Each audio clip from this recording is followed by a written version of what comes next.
tuned because we care.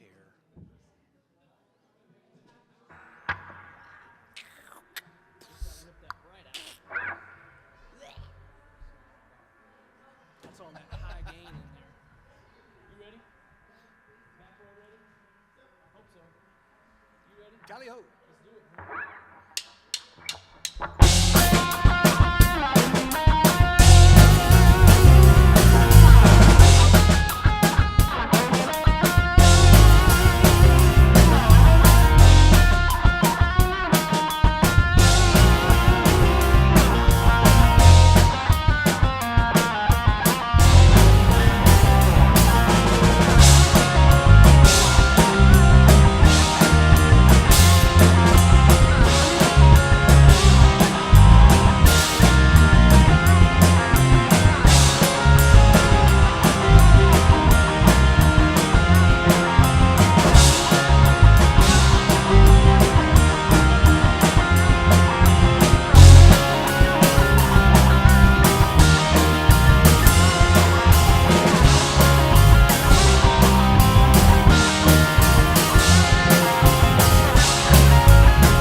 All right, everybody pick your faces back up off the floor now that I've melted them right off.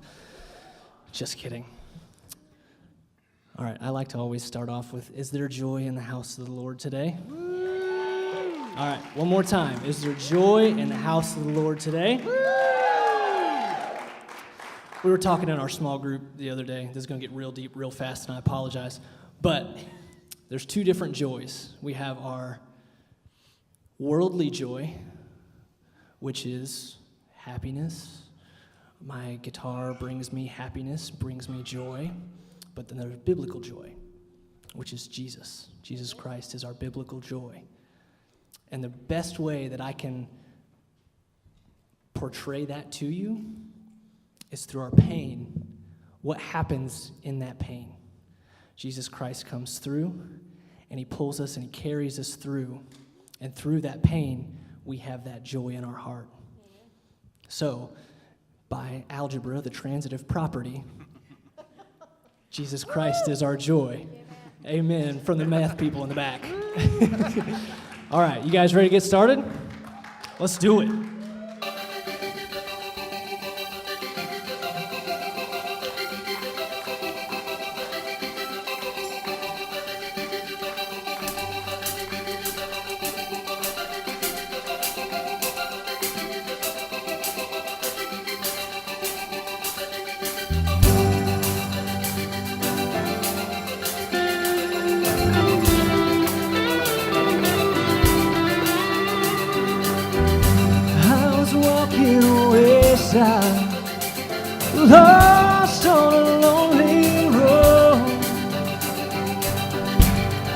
chasing the high, trying to satisfy my soul. All the lies I believed in left me crying like the rain. Then I saw lightning from heaven, and I've never been the same. I'm gonna climb a mountain, I'm gonna shout about it. I am a child of love. I found a world of freedom, I found a friend in Jesus. I am a child of love.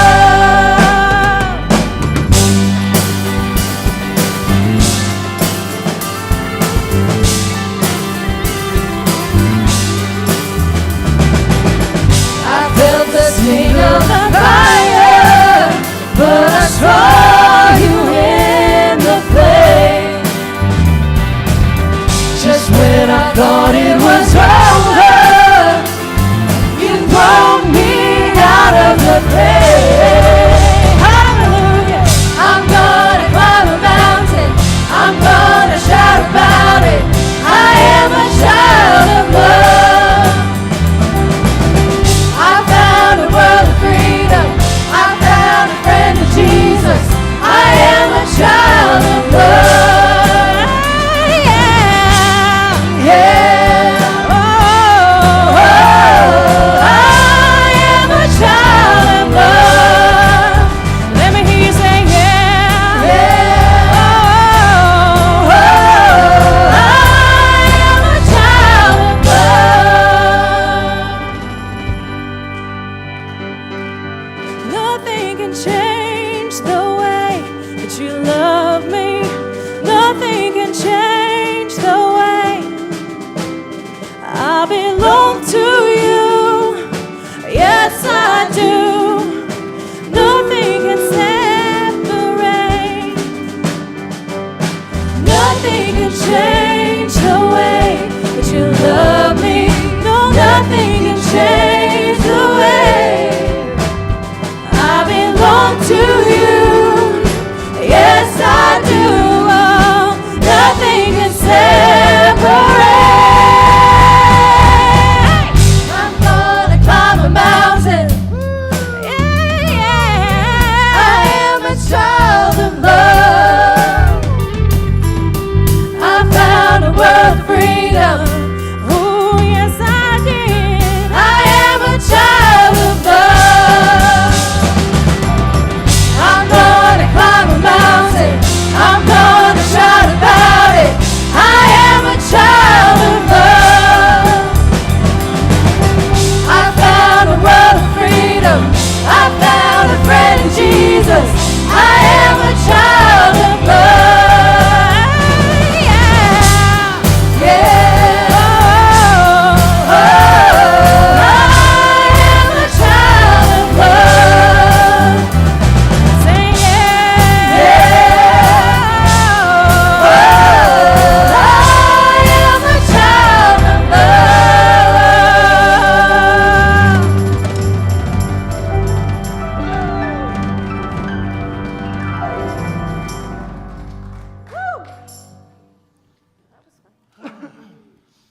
Agreed, that was fun. We should keep going then. We should keep going. All right.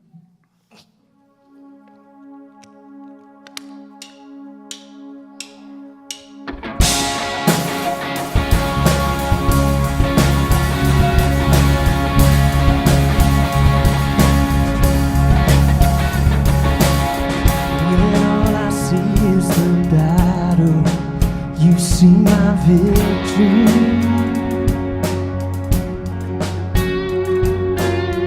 When all I see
So when I fight, I'll fight on my knees with my hands lifted high.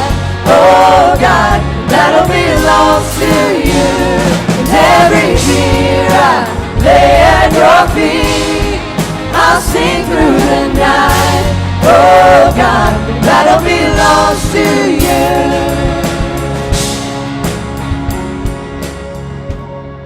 An almighty fortress, you go before us. Nothing can stand against the power of our God. You shine in the shadow, you in every battle. Nothing can stand against the power of our God. An almighty fortress, you go before us. Nothing can stand against the power of our God.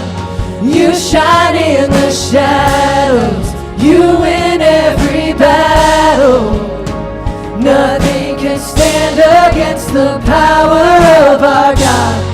An almighty fortress, you go before us. Nothing can stand against the power of our God. You shine in the shadows, you win every battle. Nothing can stand against the power of our God. So when I fight, I'll fight on my knees with my hands lifted high. Oh God, the battle belongs to you. And every fear I lay at your feet. I'll sing through the night. Oh God, the battle belongs to you.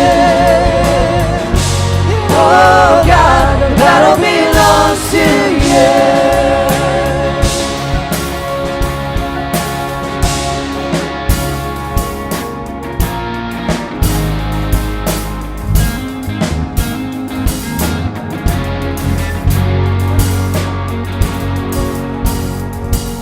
Sometimes on this journey, I get lost in my mistakes.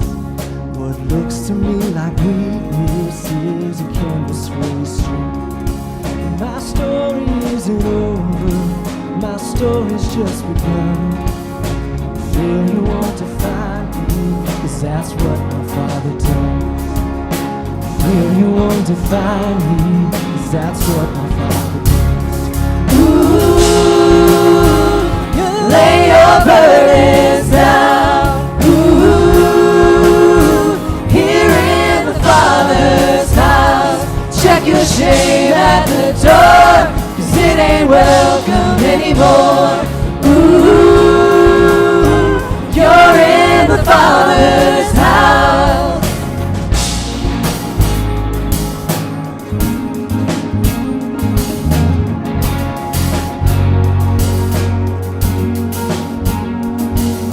Arrival's not the end game, the journey's where you are. You never wanted perfect, you just wanted my heart. And the story isn't over if the story isn't good. Failure's never final when the Father's in the room. I said failure's never final when the Father's in the room. Ooh, lay your burdens down. Ooh, here in the Father's house. Check your shame at the door, 'cause it ain't welcome anymore. Ooh, you're in the Father's house.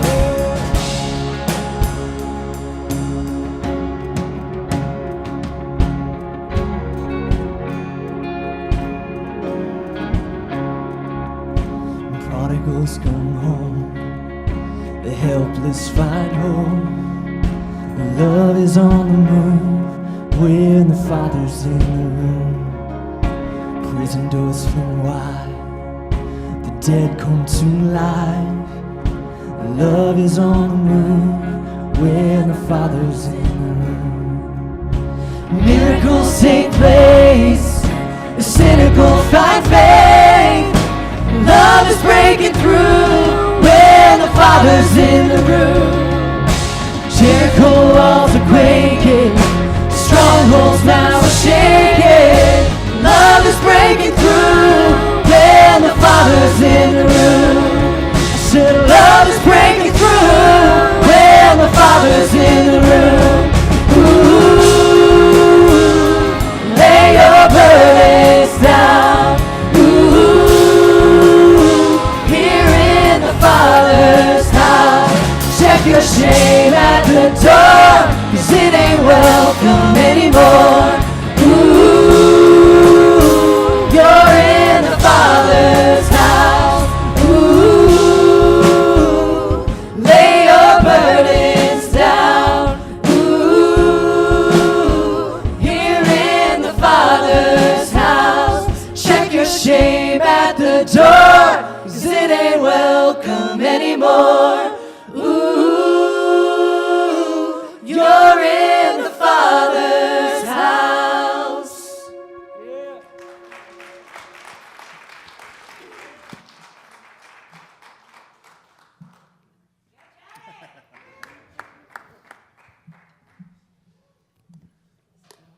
Hi, everyone. I want to welcome you to the Alley. I am Jody. I am one of the leaders on Celebrate Recovery here at the Alley. Can we give a big warm welcome to Brandon and the Bunker Hill gang that are here tonight? We are so thankful. So we do have a couple of announcements. So first of all, we want to say hi to those who are here and those who are watching online. We miss you, and we hope to see you back here soon. So the kitchen is Monday through Friday from 4 p.m. to 6:30. We also need volunteers, so if you're willing to volunteer, get with Sarah. Call her, email her on Facebook, whatever you got to do, just get a hold of her. She'll definitely appreciate the help. Wednesday nights, we have Celebrate Recovery here from 6:30. We are excited about that, always are. Some prayer requests that we have for this week is Chris and Steph, Ronnie and Tammy, Jamie and family, Amber and family. We also want to pray for Tina and Sophia and the ladies heading back from Florida. We also want to pray for the area churches. And on Sunday, Mike and Monica Lyon, Mike is a pastor here at First Baptist Church, but Monica is one of our recovery allies. Mike is leaving to go to another church to be the hands and feet of Jesus there. We also have Carol Schneider, who will be leaving FBC. They're having a go-away party on Sunday from 1:30 to 3:30. If you can attend that just to show your support, because they have been very active in the Alley, we definitely want to see you there. And then, we'll have Ophelia to help us do our offering. And I think that's it.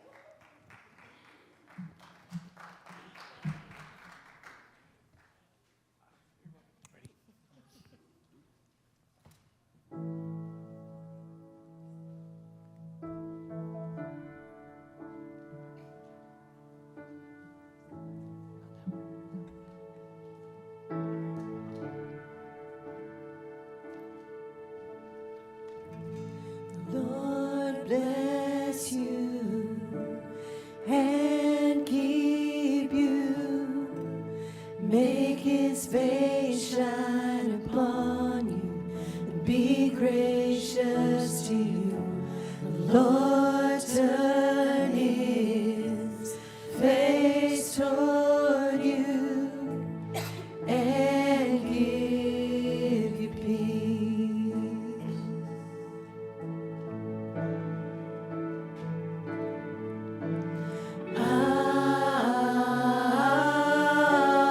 Amen.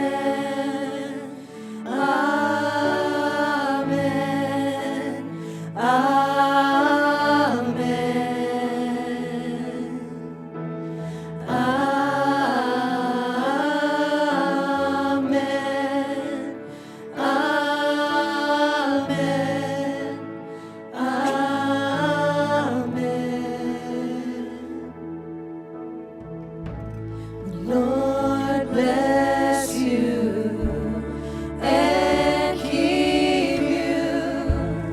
make his face shine upon you, and be gracious to you. The Lord turn his face toward you and give you peace.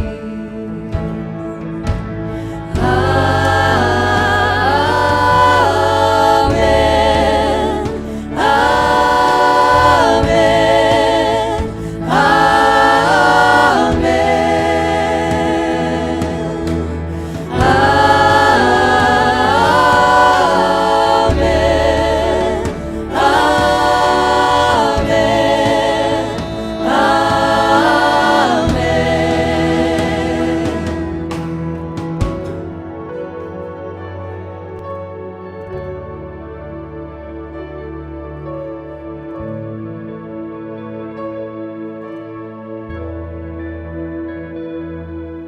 May his favor be upon you and 1,000 generations, and your family and your children and their children and their children. May his favor be upon you and 1,000 generations, and your family and your children and their children and their children. May his presence go before you and behind you and beside you, all around you and within you. He is with you, he is with you in the morning, in the evening, in your coming and your going, in your weeping and rejoicing. He is for you, he is for you, he is for you, he is for you, he is for you, he is for you, he is for you, he is for you.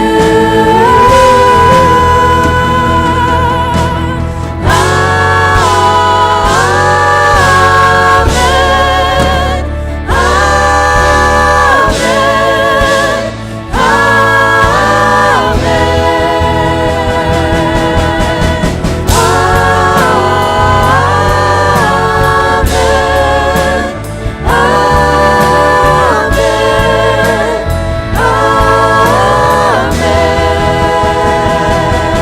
May his presence go before you and behind you and beside you, all around you and within you. He is with you, he is with you in the morning, in the evening, in your coming and your going, in your weeping and rejoicing.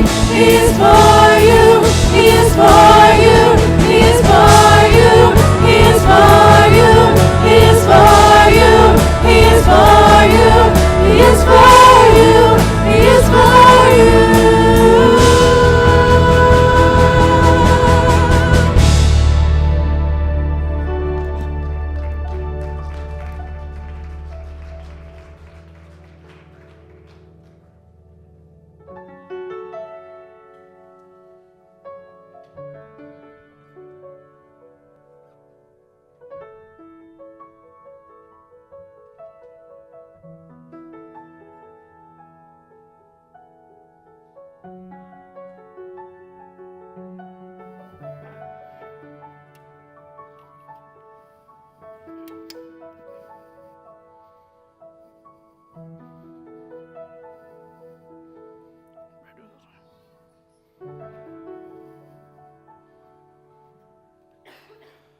All right. Well, good evening, Alley family. How are we doing tonight?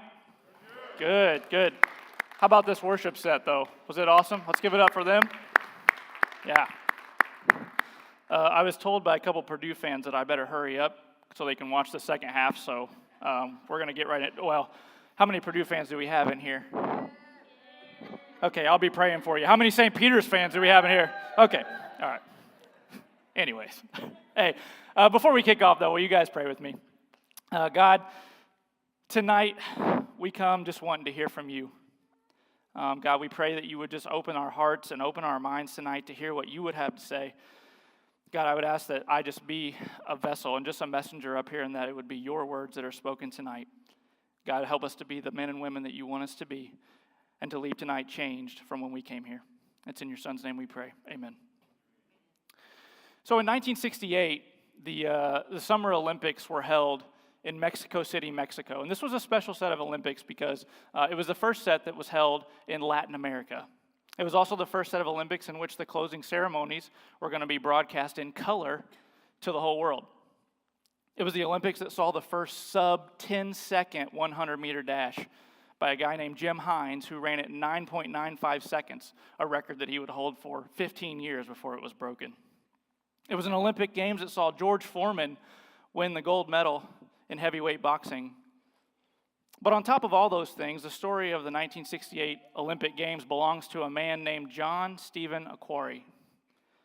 John Akhwari was a Tanzanian distance runner, and he was participating in the marathon event at these 1968 Olympics. John didn't steal the show because he won a gold medal. No, he actually didn't win a medal at all. In fact, he came nowhere near winning a medal, nor was he even favored to win the event. His chances when he was running were wrecked, potentially because of the effects from the high altitude of running in Mexico City. He succumbed to cramps and fell partway through the race, smashing his shoulder and gashing open his knee and actually dislocating his knee. Medical teams rushed to his side to administer some first aid, and in a few minutes, despite the caution from the medical team and against the best wishes of the Olympic Committee, he got back up and he kept running in the race. Now, I don't know about you, but if I'm falling and I've gashed my shoulder and I've dislocated my knee, I'm happy to just lay here until a cart comes to pick me up, transport me back to the locker room. I'm done. Not John. He got back up and continued to run.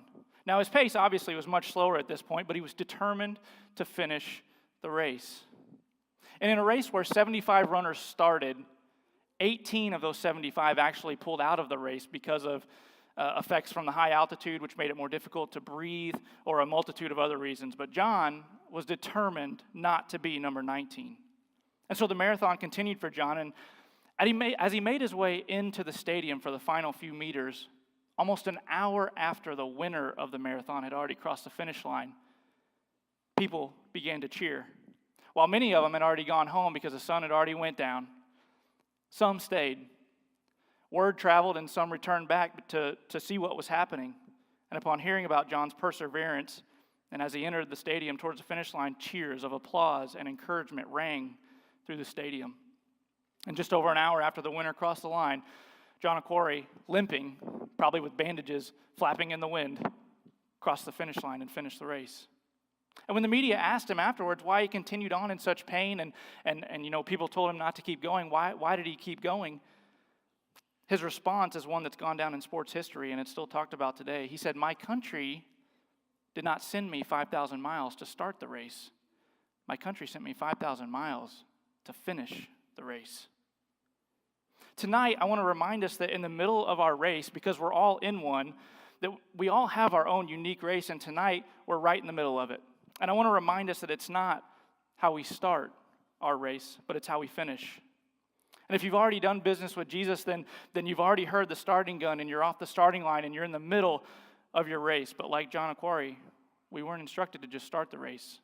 We're instructed to finish the race and finish it well. So tonight, if you have your Bibles with you, or if you have your Bible app on your phone, we're going to be in Hebrews 12.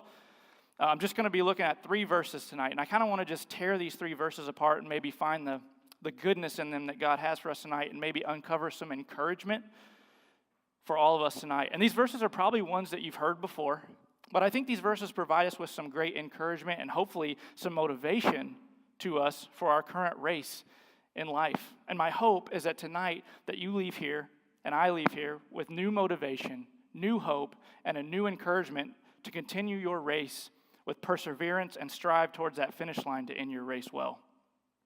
That maybe if life has you beaten down tonight and you're struggling to get back up and to keep running, or maybe it was everything you could do to get here tonight, and if anyone knew the things that had happened to you this week or the mistakes that you'd made, I just want to make sure that you're encouraged tonight that you're not alone and that we all get knocked down daily. That it's okay to get knocked down, but what matters most is that we get back up. Maybe in your race tonight you've taken some wrong turns. Maybe those wrong turns have led you away from the racetrack and you're running in the weeds and the tall grass. Welcome to the club. My hope is that tonight that you and I are reminded and encouraged that though we've taken some wrong turns, and maybe right now tonight we aren't even going the right way in our race, that Jesus says it's never too late to turn around and run towards him, because it's not about how we start the race, it's how we finish. You see, everybody starts the race, but we got to make sure we're a part of that group that finishes it. So if you found Hebrews 12, you can follow along with me as I'm going to read through those first 3 verses in the chapter. The author writes as follows. It says, "Therefore, since we are surrounded by such a great cloud of witnesses, let us throw off everything that hinders and the sin that so easily entangles. And let us run with perseverance the race marked out for us, fixing our eyes on Jesus, the pioneer and perfecter of our faith. For the joy set before him, he endured the cross, scorning its shame, and sat down at the right hand of the throne of God. Consider him who endured such opposition from sinners, so that you will not grow weary and lose heart." Like I said, if you've done business with Jesus, you're already in the race, right? The moment we say yes to Jesus, we start at the starting line, and from that point until we go home to be with him, it's a race. It's a marathon. There's no breaks. There's no timeouts. There's no water breaks. There's no halftime shows. It's just one continuous marathon. And if we're honest with ourselves tonight, I think we can admit that sometimes it gets hard, right? Or maybe we're just tired, right? We've been running and running for months or years, or trying to do the right thing for weeks, and sometimes it's like everyone else isn't doing the right thing and they seem to be fine, so what's the point of me continuing to try to do the right thing all the time? It's exhausting. How many of you, if you're honest tonight, have been in a situation at some point in your life or another, maybe right now or multiple times, where you're just tired? That sometimes being a Christian is just hard. It seems like we're held to a higher standard, and sometimes that standard is just really hard to maintain. It happens, right? It happens in a physical race. If you've ever been a part of a team or done a sport where you run for competition, you get tired, right? And an interesting fact I found, the Greek word for race is agon, which ironically is the word in which we get our word for agony. So put that together, running, agony, sounds right. And so when that happens, what is it that keeps you going? You got to find that next gear, that extra 10%, somewhere inside you to negotiate with yourself to find that extra effort, that when you feel like you got nothing left and that you can't take one more step, we got to find it and negotiate with ourselves to take that one more step, and then one more step, and then one more step.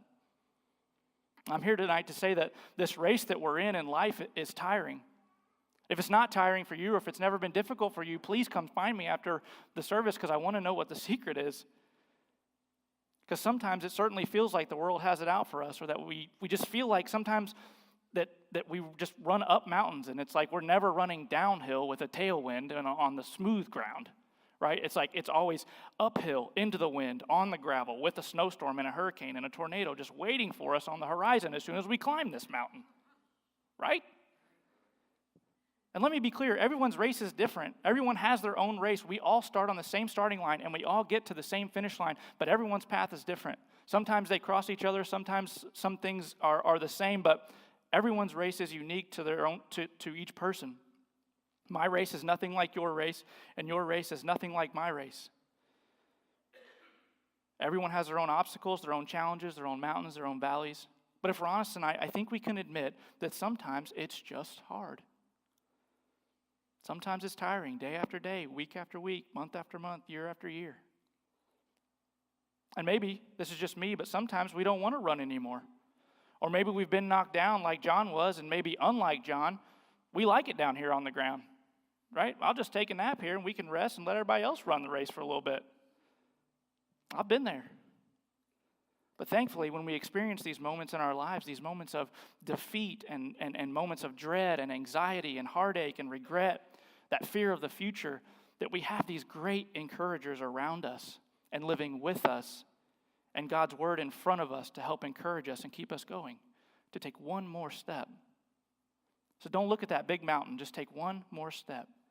God says, I know it hurts, I know you're scared, but can we just take one more step? We all start the race, but we got to be sure that we're a part of the group that finishes the race. In our text, in verse 1, it starts out, therefore.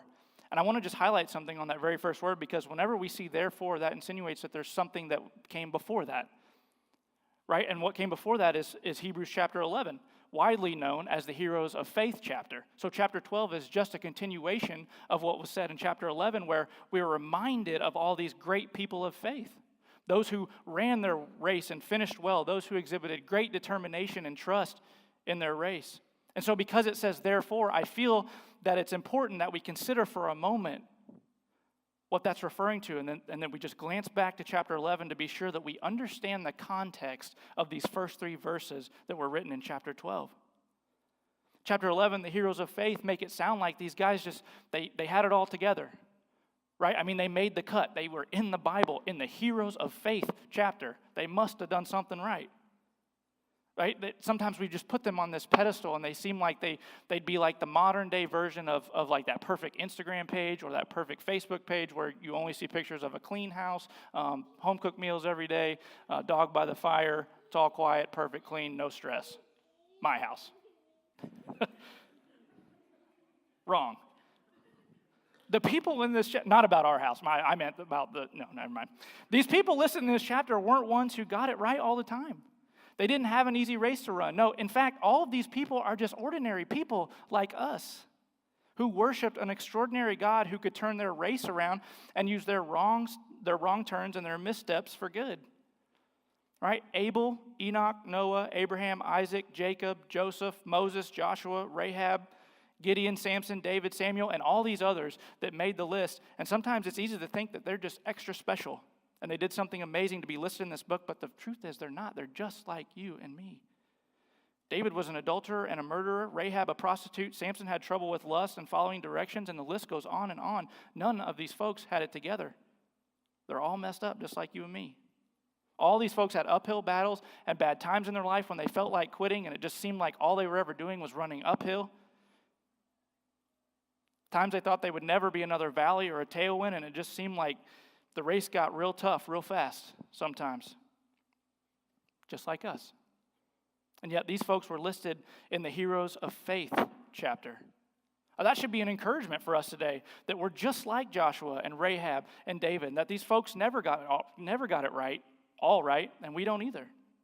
But be encouraged today by these heroes of faith that if they messed it up, and could get up and keep going and still be used by God for something amazing, despite their past and despite the decisions they had made, despite the fact that some of them wandered so far from the trail that they couldn't even see the track anymore, despite every time they fell down and every time they didn't want to get back up, despite all of that, God could still use them. And He could still use us today too, despite the exact same things in our life. You see, we're surrounded by a great cloud of witnesses. Not only the ones listed in the Bible, but each of you can probably think of a handful of people in your circle of life.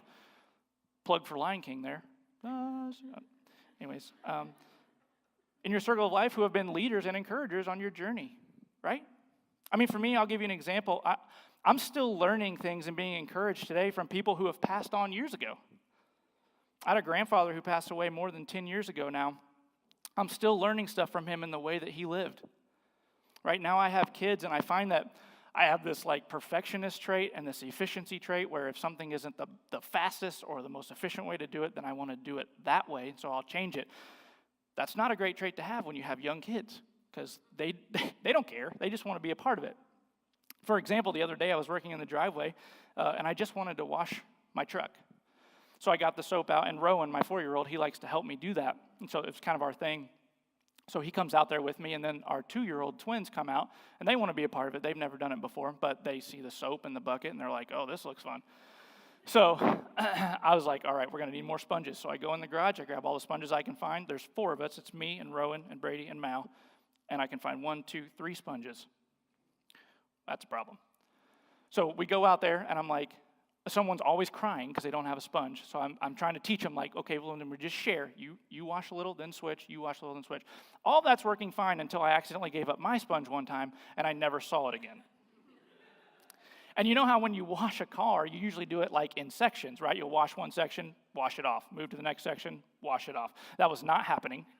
We had, I think, one of us was washing the headlights, and then there was a back panel wash, and then one was on a tire, and then the back, and none of the soap was getting washed off. It was just, you're supposed to wash that off. I couldn't handle it, had to walk away. Rowan was just picking the soap up, just wringing it out on the ground. Like, I was itching, and it was bad, and so I just had to walk away. But I was reminded after that of the times that I went to my grandfather's house to help him do some stuff. And how, looking back, I'm pretty sure that my quality of workmanship was never the best. But not once did he ever say a word. Not once. I can remember one time when I went to his house, he needed his yard mowed. And I was just learning how to mow a yard. I was just coming into that skill. So he told me, he said, when you mow around the house, you mow blowing the grass away from the house, right? A few strips so you don't blow grass on the house. So mow about 3 strips, going around the house, blowing the grass away. Then you can flip around and go the other way. I was like, okay. So I did. I'm going around. I do 3 strips around, kind of blowing the grass away. And then I flip around. And I do 3 strips this way. And then I stop and I flip around. And I do 3 strips this way. And I flip around. I do 3 strips this way. And it was just, I think it looked like a maze when I was done. I didn't know. But he didn't say a word. Nothing. He was just happy. And you know what I'm learning now that he was? He was rich. Not in money, though he was always paying me in money, and I'm thinking back why he ever would have paid me for anything that I did for him. He was rich in something that mattered. He was rich in one of the fruits of the Spirit, in patience. And that stuck with me, and something that I've learned from him long since he's passed on. You see, he's a part of that great cloud of witnesses that continues to encourage and challenge and teach me, even though he's not even here. To be more patient with my kids, more patient with my wife, more patient just in life in general, amongst countless other virtues that I'm learning from him. So be aware of those people in your circle who you can learn from, those heroes of faith, and your cloud of witnesses, because they're there to support you in your race. All right. Therefore, since we are surrounded by such a great cloud of witnesses, let us throw off everything that hinders and the sin that so easily entangles. Now, those of you that run, if you've ever watched somebody run in the Olympics, or those of you who do run, do you typically see them in like turtlenecks, baggy pants, hoodies, boots running around? No, you don't see that, unless the ice cream truck just went by and you missed it and they just ran out to catch the ice cream truck. You don't see that, right? They're always wearing like lightweight shirts and lightweight shorts and light shoes and maybe like some leggings or some tights. Why do they do that? They want to be aerodynamic, right? They want to be light as possible, because carrying any of that extra weight when they run makes it for a tougher race. So in our race of life, why don't we do the same thing? Why are we always carrying around extra weight? And when I say extra weight, I mean, I'm talking about that sin from our past and the things that we've done from our past. And we're just letting those define where we run and how we run our race in the future. Why do we do that? And some of you might be saying, well, you don't know me. You don't know that I do that. You're right, I don't. But I do know me, and I know the enemy. And I know he's real good about showing up at each water station in my race to remind me of these things from my past. He tries to attach it to me and make me wear it as I keep running, and a lot of times I let him. He's real good at convincing me that it's going to help me in my race, but every time I get down the road, I realize that he lies again. And if you're like me, we're carrying around this unnecessary baggage, because you know what? If you've done business with Jesus, that sin that you're carrying has already been paid for. That past mistake already forgiven. There's no need for you and I to continue to carry it. It does us no good. It actually does us harm because it weighs us down. So we got to learn to let that stuff go. That doesn't mean you have to forget it, but it does mean that you have to forgive it so that you can move on. Forgiveness is more for you than it is for the other person. And sometimes the person we need to forgive is ourselves, because let me tell you something, God's already forgiven it, and he's already forgiven you. It's old news. We're holding on to something that's so insignificant at this point and allowing it to control our steps into the future. And God just says, put it down. Put it down. That sin that so easily entangles you, just put it down. And you know the sin that I'm talking about when I say the one that so easily entangles. I'm sure there's a short list of sins that comes to your mind.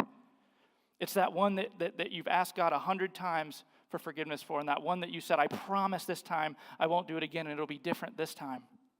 The one that you've asked him, that you've said you're sorry for so many times in the past that when you come to him again, you feel like there can't be any more forgiveness in the bucket.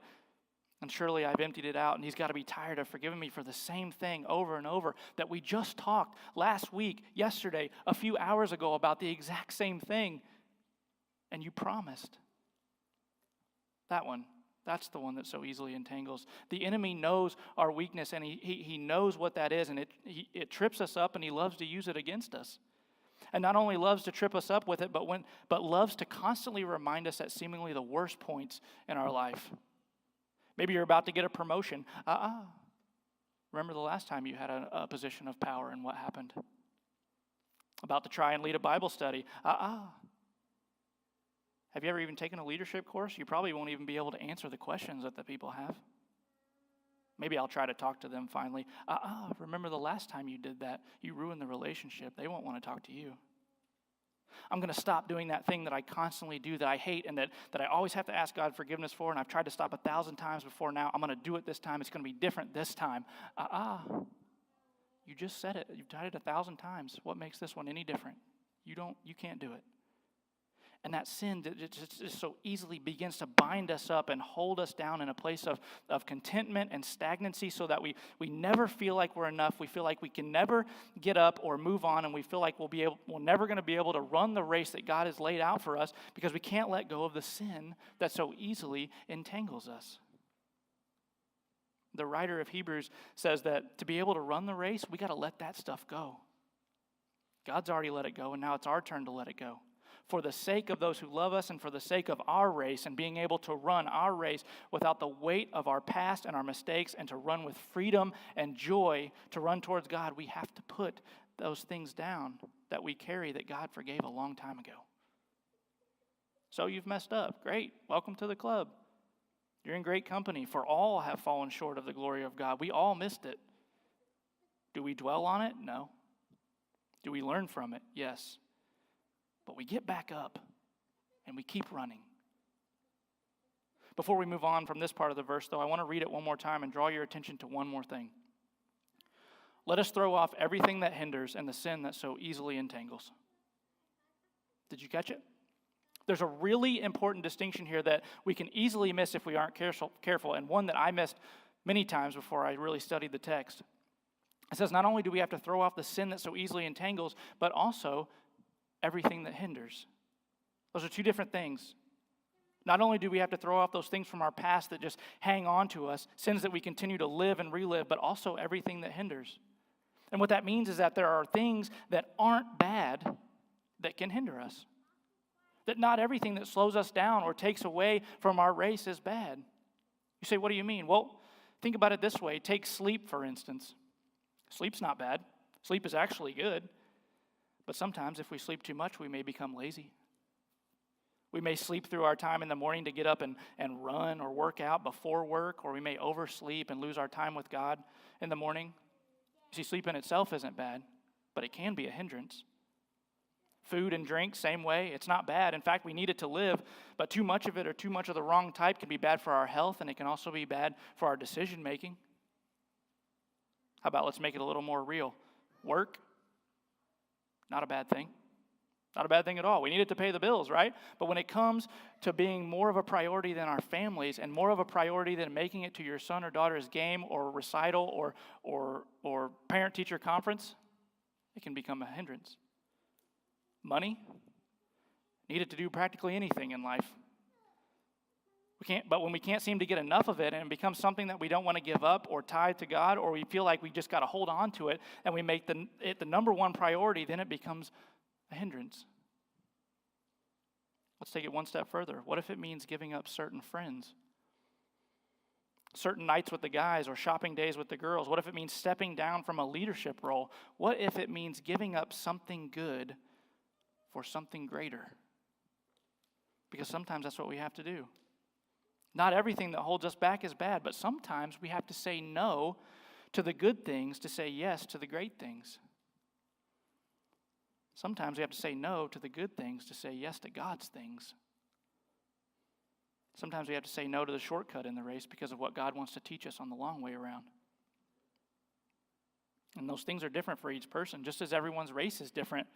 And to run the race that God has laid out for us efficiently, effectively, aerodynamically, and with full passion and heart, we have to throw off everything that hinders, even if it means saying no to something good, so we can say yes to something great, then we do it. And we must throw off the sin that so easily entangles because our life depends on it. And so we continue on. Therefore, since we are surrounded by such a great cloud of witnesses, let us throw off everything that hinders and the sin that so easily entangles, and let us run with perseverance the race marked out for us. You know what the word perseverance also means? I looked it up, and it kind of changed the way I look at this verse, because yes, we know that a race takes perseverance, especially the race that we're running. It's a marathon with lots of obstacles. There's going to be trials, and you're going to need perseverance and endurance to get over those trials and to continue on, to climb those hills. It takes endurance and perseverance, yes, but you know what else perseverance means? Patience.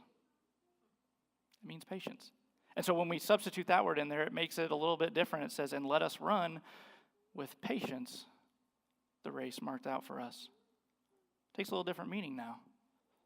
Something maybe we all need to learn, right? Because if we're honest, I think we struggle with God's timing, don't we? And sometimes we feel like God isn't paying attention and we'll just miss something that we need to happen right now or very soon. And suddenly we just become God because we think we have this all figured out. And we say, God, I need this right here and right now and in this way.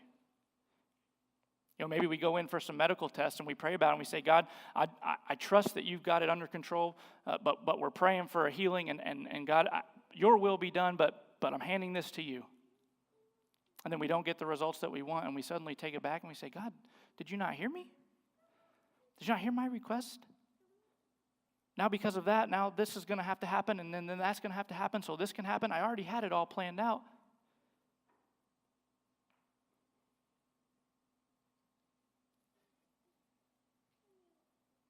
The countless times I've done this in my life, try to tell God what's best for me. Maybe not medically, but financially. Like, God, if I could just win the lottery. Don't sit there and lie to me like you haven't said that. I'll just give 20% to the church. I'll help pay off debt across the whole family. I'll put away 50% into savings. I'll take care of the people. I'll feed the hungry and clothe the homeless. And yet we don't win, or we don't get the big promotion or the major raise we think we deserve, and we think, why, God? I had good motives. Or maybe not financially, but maybe relationally. Like, God, this one is perfect for me. He is perfect. She is perfect. If you could just help make this work, it would make my life perfect. How many are glad that he didn't answer that prayer? We all have these plans for our lives, and we think that we want these things done on our watch and our timing, and we selfishly think that in our limited knowledge of the cosmos that we have it all figured out, and that we've put together these plans for what's best, and then God doesn't answer our requests or our prayers and our timing, and suddenly he isn't listening. He doesn't care. We're like, God, hello. And it couldn't be further from the truth. I always use this example of a little kid that wants to play in the road. Right? For some reason, roads are always really cool for kids to play in. And we're kind of like the kid, right? We I'll give an example. So my kids are 4 and 2, and we live out in the country where there's not a lot of traffic. So we also have a gravel driveway, not great to drive bikes in. So they've asked to play in the road. And you have, as a parent, you have to tell them, like, no, you can't play in the road because cars come over, right? They may not see you. Things can happen. When a kid's mind, they just look out and they say, I don't see any cars. Like, there's nothing out there. It's quiet. You see, the kid doesn't see the big picture. But as a parent, you see the big picture. You know that. And I think it's the same way with God. We try to tell God, we're like, look, this is what I want right here. I can see it's going to work and all this. And God says, you can't see the big picture. That's not going to work. And we get frustrated because we want to play in the road. And God says no because he can see the big picture. I worked at Amazon for about 7 years after I graduated college. I worked in various roles while I was there, but in 2015, I was a buyer, and I worked in that position for 4 years. In the third year, in 2018, I was kind of getting over what I was doing, and I wanted to do something else. It wasn't really filling my tank. I was just kind of going to work and going through the motions. But it was tough because Amazon was a great place to work. They had great benefits. They paid me well. They had great insurance, all this time off and stuff. So I felt like if I was going to go somewhere else, I probably wasn't going to be paid the same. I was going to have less time off. The benefits, insurance wasn't going to be as good. So it was tough for me to leave. Fast forward 1 year in 2019, my wife is about 47 months pregnant with our twins that are due in September or October. Amen? Yeah, okay. Thanks for praying at the wall, guys. Buy one, get one. Anyways, it's in August, and my father and I, we had just made a trip, 4 hours, to go purchase a vehicle so that I could hold all the kids that we're going to have in our family, because we're tripling from 1 to 3. We didn't have a car that could hold 3, so we made a trip 4 hours for a good deal because, again, efficiency. It's cheaper up there, so I made a trip 4 hours. We bought a vehicle, brought it back. That was on a Saturday. The following Thursday, I got called into the office at Amazon to be told that my position was being outsourced to Arizona. And that if I wanted that job, I could go out there and I could work in Arizona. I didn't go. So I was like, my family's here. I don't want to go out there. So Amazon, and this is not an Amazon bash session because they were really good. They said, if you don't take that job, then we will continue to pay you for 3 months while you do a job search. Great. We don't have to do any work. Your only job is to look for another job. Perfect. So we started out, and I said, perfect, this is God. Finally, I never was going to take the step to do something new, and here he is just kind of pushing me off the edge and says, go for it. It's like, this is the excuse I needed. So I'm starting to look for jobs. I started to apply for some that inside Amazon, some outside Amazon, things that I wanted to do all along, stuff that I went to school for. Really excited. 1 month goes by, 2 months goes by, and I keep getting rejection letters. I have a couple interviews. I'm not getting hired. In January, I can see the date coming soon of my final paycheck from Amazon, and I still don't have a job. And I started to get to this point where it's like, God, I trust you the whole time, but do you know what's happening? Do you see me? I'm getting a little worried because now, you answered a prayer, and we now have 3 kids in our life. We got the new car, all this stuff, but I'm going to run out of money. How am I going to provide for my family? How am I going to do any of this stuff? I don't have a job. I'm starting to get a little worried. January 17th, 2020, I received my final paycheck from Amazon. It was a Friday. So January 18th, I was just coasting. I had no idea what was going to happen. On January 20th, the Monday after, so 17th was a Friday, on the Monday after, I received a call from a company that they wanted to hire me, and I could start on the 27th. And I thought, man, if God didn't have that perfectly planned out. Right, here I was in a hurry, like, I want to go ahead and get into that next position so that I know that there's no gaps in coverage, and God said, just wait. I got you. 1 business day after I received my last paycheck, from Friday to Monday.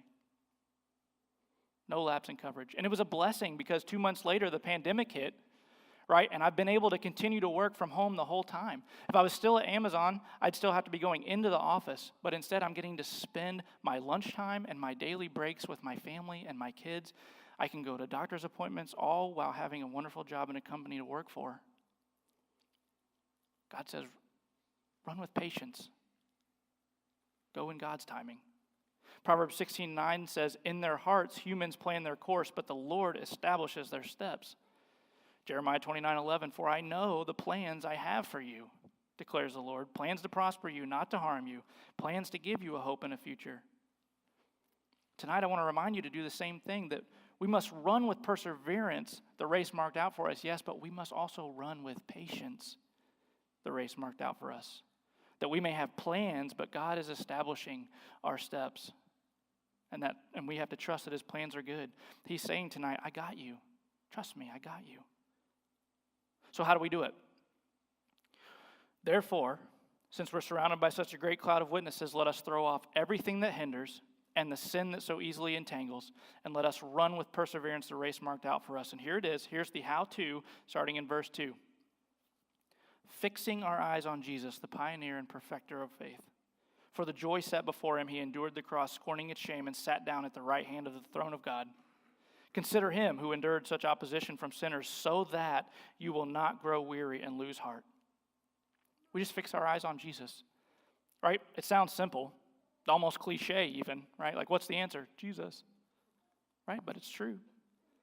When we focus on the sins that entangle us and the reasons we can't go on and the excuses as to why we can't be who God has called us to be, or why when we make our problems bigger than they should be, or we're mad at God for not answering our requests in a timely manner, or we're mad because he won't let us play in the road, we make it about us and we turn our eyes inward. And when we fall down, we look at our scars and our scrapes and our bumps and our bruises and our mistakes and our past failures and our mess-ups and our missteps. And Jesus says, stop, just fix your eyes on me. Don't dwell on your mistakes from the past or the mountain of tasks ahead, because those are demoralizing. Consider me as an example of an encouragement on your race. I played basketball for years, and we always had these signs as you walked out of the locker room, right? It's like play hard, hard work, teamwork, keep your mind straight, things like that. What are those there for? Just to keep you focused on the goal that's ahead. Right? We used to wear armbands too. It said like, I believe. It was just a reminder like we are a team and we believe that we can do it. It's gentle reminders and encouragement on the task at hand and the goal in front of you. Sometimes life gets hard and we can just feel all alone, right? Especially during this season of the pandemic where we've been cut off from our friends and our family. When social media just shows us things that seem unachievable for us, like people that have the perfect lives together, places they go that we can't afford, great jobs, seemingly loving families with no issues, and news stations that seem to report nothing but negative news, and it just feels like we've just become this world where it's so dark and it's just forgotten who God is. And sometimes when all those dominoes begin to just stack up in front of us, it's easy to lose focus and determination in what we're doing and what the goal is, and it's easy to lose motivation to continue to run the race. Right? It's like, I don't even know where to begin. And as we turn to anything we can find and we look for guidance and encouragement for how to run the race, the author of Hebrews says, consider Jesus as an inspiration. He endured the cross despite the shame and the ridicule he received by people that would later be forgiven. And things didn't always go his way, but he was always about one thing, his Father's business. Were there bumps in the road? Absolutely. But he ran his race no matter the circumstances. Do you think that Jesus was excited about dying on the cross at the end of his race? I mean, look at Matthew 26:36. It says, then Jesus went with his disciples to a place called Gethsemane, and he said to them, sit here while I go over there and pray. And he took Peter and 2 sons of Zebedee along with him, and he began to be sorrowful and troubled. And he said to them, my soul is overwhelmed with sorrow to the point of death. Stay here and keep watch with me. And so going a little further, he fell with his face to the ground and prayed, my Father, if it is possible, may this cup be taken from me, yet not as I will, but yours be done. Verse 42, he said, he went away a second time and prayed, my Father, if it is not possible for this cup to be taken away unless I drink it, may your will be done. And again in verse 44, so he left them and went away once more and prayed a third time, saying the same thing. His soul was overwhelmed with sorrow to the point of death, and he asked God 3 times, God, is there any other way? But notice how he ended it each time. Not my will, but your will, your plans, your pace. We can consider Jesus an inspiration and encouragement to us because he's part of a cloud of great witnesses that has gone on before us. He knows what we're going through. He's been where you are, and he says, child, get up. Put down that stuff you're carrying and just walk with me. It's a race, yes, but let me show you how to patiently walk with me to win the race. I have the map and the answer key, and I know the best way. I want to close with another story, another popular one that you've probably heard before. On January 10th, 1962, a man by the name of Rick Hoyt was born. He was paralyzed, a quadriplegic, having all 4 of his limbs, both arms and legs, paralyzed. And the doctors told his parents, you might as well just put him in an institution because he's just going to be a vegetable. He's not going to have any quality of life. Well, his parents decided otherwise. They hadn't planned for this to be part of their race in life, but they brought Rick home and were determined to make the best of it. When Rick was 10 years old, he was finally able to communicate his first words to his parents through a really sophisticated computer that was developed by some engineers. And he asked his dad if they could go for a race. He said there was a charity fun run coming up for a paralyzed athlete, and he wanted to be a part of it. Now, his dad, Dick, was only a few months out from a heart attack that he had just had, but he agreed to do it. And so they ran in the 5K, with Dick just pushing Ricky through the entire race in a specialized wheelchair. Rick was out front so that he could feel the wind blowing in his face.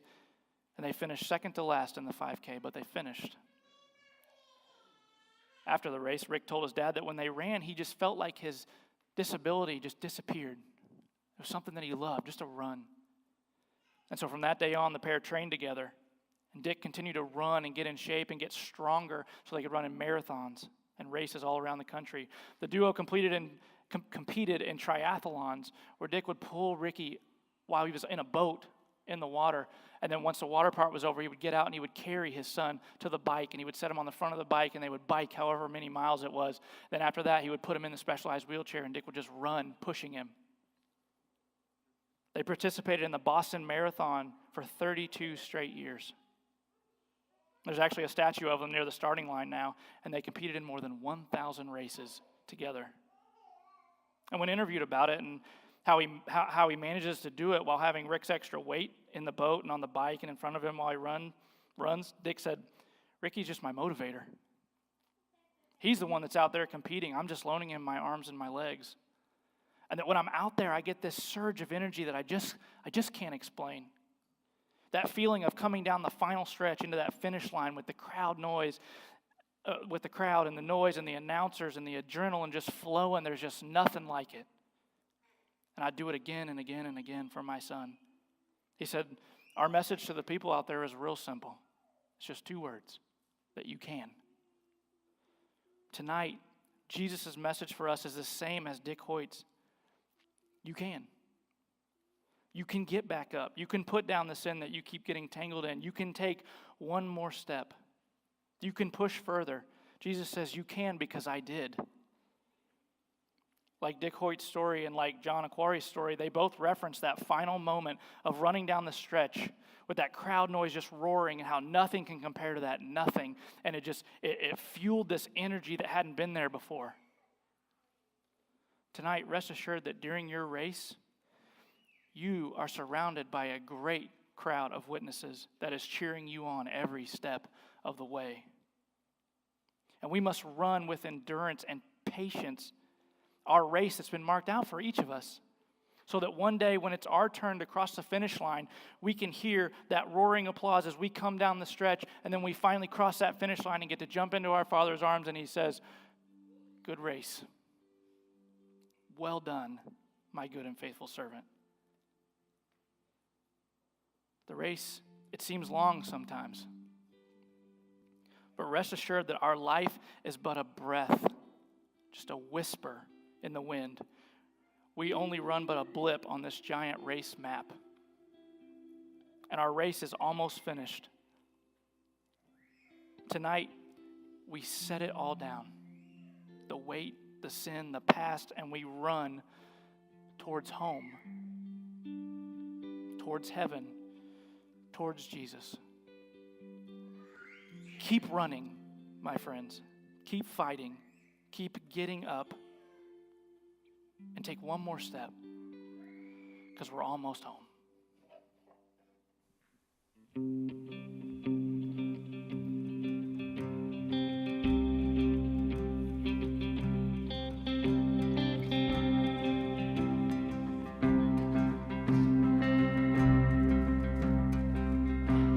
Are you disappointed? Are you desperate for help? It's like to be tied and only a shell of yourself. You start to believe you don't have what it takes, 'cause it's all you can do just to move, much less finish the race. But don't forget what lies ahead. Almost home, brother, it won't be long. Soon all your burdens will be gone. With all your strength, sister, run wild, run free. Hold up your head, keep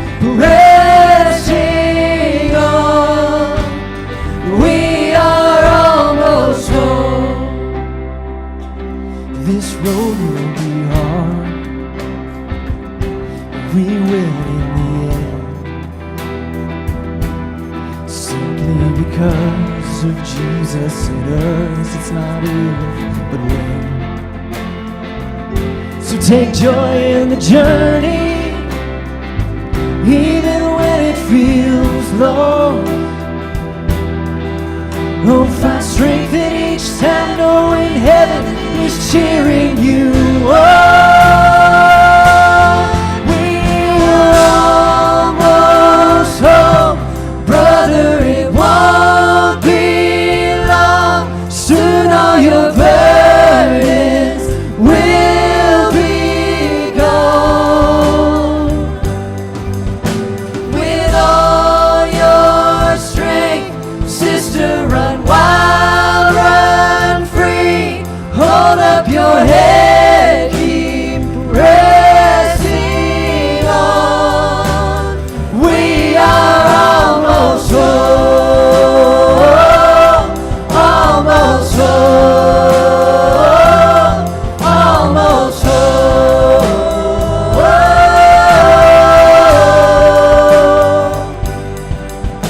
I know that the cross has brought heaven to us, but make no mistake, there's still more to come. When our flesh and our bone are no longer between, we are right now and where we're meant to be. When all that's been lost is made whole again, these tears and this pain no longer exist. No more walking, we're running as fast as we can.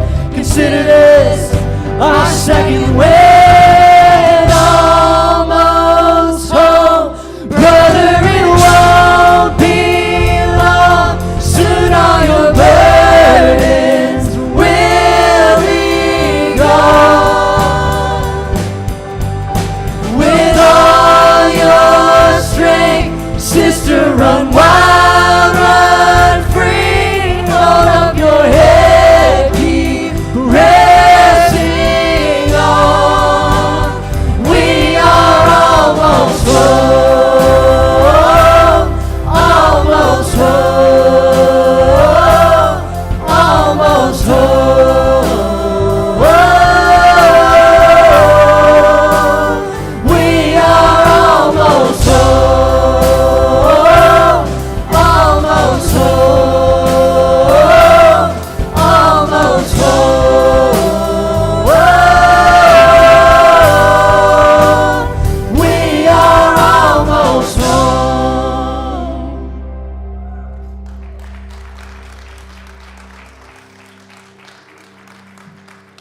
As we continue to worship, as we continue to declare our dependence upon the Lord in this race that we are running, the altar is open. If you want to come pray, if you want to come bow before the Lord, if you just want to come and be quiet and kneel, it's up to you. The altar is open. Come and declare your dependence upon the Lord. Say, Lord, I need you. Lord, please help me. Give me the strength to keep going. Let's continue to worship. Lord, I come, I confess, bowing here, I find my rest, and without you, I fall apart. You're the one that guides my heart.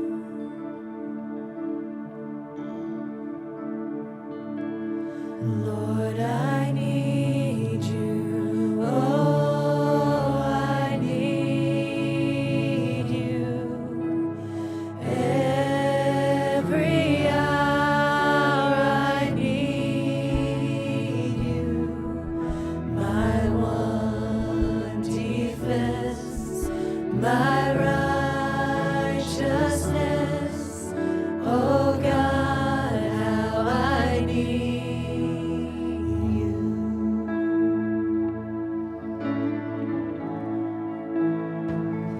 where sin runs deep, your grace is more. Where grace is found is where you are, and where you are, Lord, I am free. Holiness is Christ in me, and where you are, Lord, I am free. Holiness is Christ in me.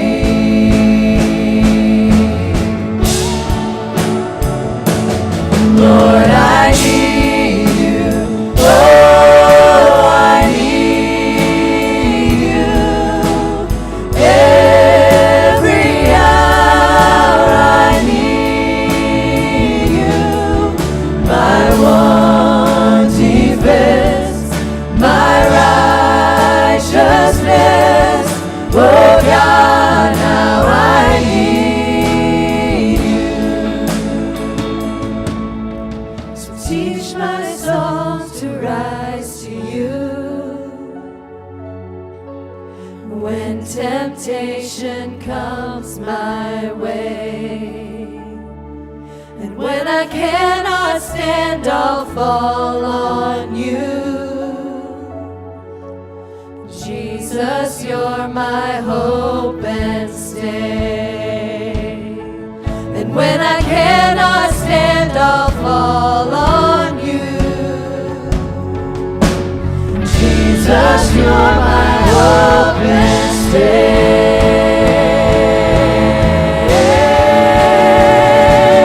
Lord, I need you. Oh, I need you. Every hour I need you. My one defense, my righteousness. Oh God, how I need you. Lord, I need you. Oh, I need you. Every hour I need you. My one defense, my righteousness. Oh God, how I need you. You're my one defense, my righteousness. Oh God, how I need you. You're my one defense, my righteousness. Oh God, how I need you.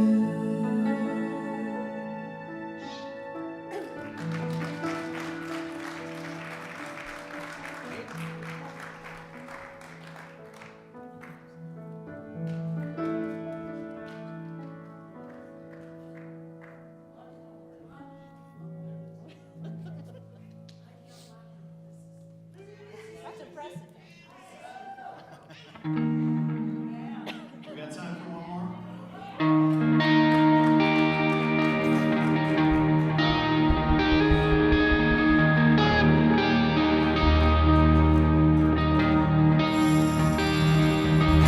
Saturday aside, surely it was through. Since when has impossible never stopped you?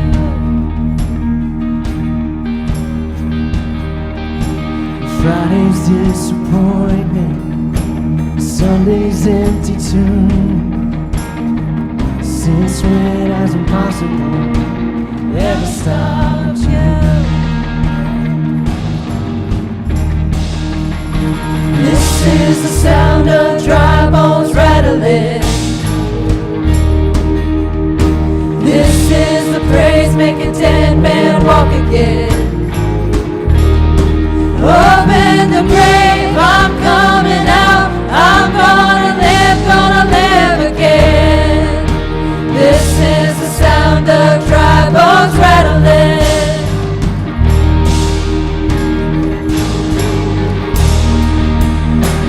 Pentecostal fire, stirring something new. You're not gonna run out of miracles anytime soon.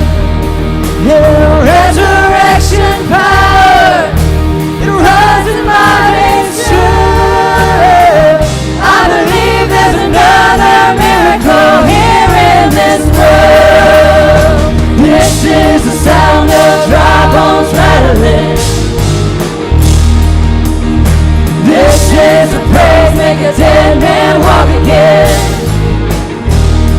Open the grave, I'm coming out. I'm gonna live again. This is the sound of dry bones rattling.